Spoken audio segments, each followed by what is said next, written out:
Mais cela n'a strictement aucun rapport avec le Japon. Ah non. Aucun. Aucun. Bon, si ce n'est qu'il y avait des alliances quand même à l'époque, dans la Seconde Guerre Absolument. mondiale. Et vous allez nous... Alors, on remonte en 1942. Oui. Octobre Ah oui, 1942. 72 ans. 72 ans. La bataille d'El Alamein. Oui. Je prononce bien? Absolument bien. Alors, la bataille d'El Alamein met aux prises qui et qui déjà? Alors, les Allemands et les Italiens, parce que ce sont les Italiens qui ont appelé au secours leurs alliés allemands, et en face, il y a les Anglais, les Britanniques, et puis quelques Français quand même, puisque il faut se souvenir de... Alors, attendez, on n'a pas situé où était cette Absolument. joyeuse On regarde une bataille. carte. On regarde une Eh carte ben, quand la même. carte Hein. va nous parler tout de suite, parce que ce nom peut être trompeur. Eh bien, nous sommes en Égypte, El Alamein, et nous sommes à une centaine de kilomètres à l'ouest d'Alexandrie.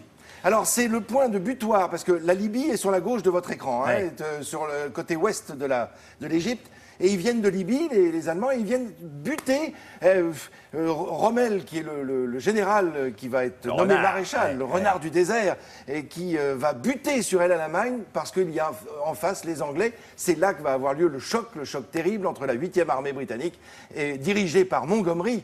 Alors voilà, ce sont deux hommes, deux caractères, deux champions de la technique, de la stratégie, ouais. parce qu'ils savent tout sur leurs hommes, ils savent tout sur les moyens dont ils disposent. C'est une campagne militaire à base de chars avant tout, il y a peu d'infanterie, il y en a quand même, mais ce sont surtout les chars, et je vous propose de regarder des images tout de suite pour découvrir à la fois des images d'archives et en même temps ces hommes qui s'opposent, ces deux géants militaires. Alors, il y a que sont- l'Africa Corps d'un côté, Oui, et puis pour l'Allemagne. les Et les Italiens, attention, Les n'oublions Italiens pas, hein, et parce les que ce sont les Britanniques, Italiens qui sont là et les Britanniques en face.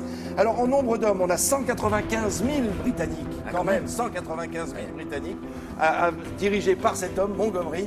Et c'est incroyable parce que ce Montgomery, ils ont quoi? Ils ont 4 ans d'écart, hein, donc ils sont de la même génération. Ouais. Ils ont fait tous les deux la Première Guerre mondiale. D'accord. Et tous les deux ont été décorés à cette occasion. Donc ce sont des militaires de carrière, ils ne sont pas là par hasard. Ils sont Et- aguerris, monsieur. Absolument. Et voilà Rommel. Ah. Alors ils se retrouvent face à face là dans ce désert de Libye et d'Égypte, et ils se retrouveront face à face 2 ans plus tard, puisque l'un dirigera le débarquement, c'est Montgomery, et l'autre, Rommel, sera chargé par Hitler de tenir coûte que coûte les plages normandes. Donc ils sont déjà en face à face là, dans ce désert. Et évidemment, les combats sont terribles. Il faut dire que les Britanniques sont des durs à cuire. Quand Montgomery a été nommé à la tête de la 8e armée, les gars l'attendaient, ils étaient torse nu, ils avaient leur décoration directement collée sur la peau. oui. Enfin bon, ils se sont dit, mais Ouais, qu'est-ce qu'il dur. vient faire là, Montgomery? Et finalement, Montgomery va tout de suite leur faire comprendre qui il est. Quant à Rommel, évidemment, il est envoyé par Hitler personnellement, et il leur dit à ses hommes, vous tenez jusqu'au bout, je ne veux rien entendre, comme à chaque fois. Bien sûr. À chaque fois, il est dans sa mégalomanie, il est dans sa folie pure. Il dit, vous restez, vous tenez le coûte que coûte, et voilà pourquoi tant Vous d'hommes... disiez une bataille avec des chars. Hein. Oui, Des chars essentiellement. dans le désert. Alors dites-moi. oui, 1029 chars ou tanks pour les Britanniques et plus de 550 pour les Allemands et les Italiens. Donc évidemment des chars en plus rapides du côté britannique, plus affinés. Alors le 22 octobre, ça commence par une attaque aérienne, on vient de le voir. Ça commence par un pilonnage d'artillerie parce qu'il se trouve que ce jour-là, il y a une pleine lune et ça permet de voir un petit peu mieux où l'on s'attaque. Et voilà les prisonniers, entre autres, puisqu'il y a eu 30 000 prisonniers italiens et allemands faits par les Britanniques à l'occasion de cette victoire. Une victoire, évidemment, il en est fier, Montgomery, qu'on voit là.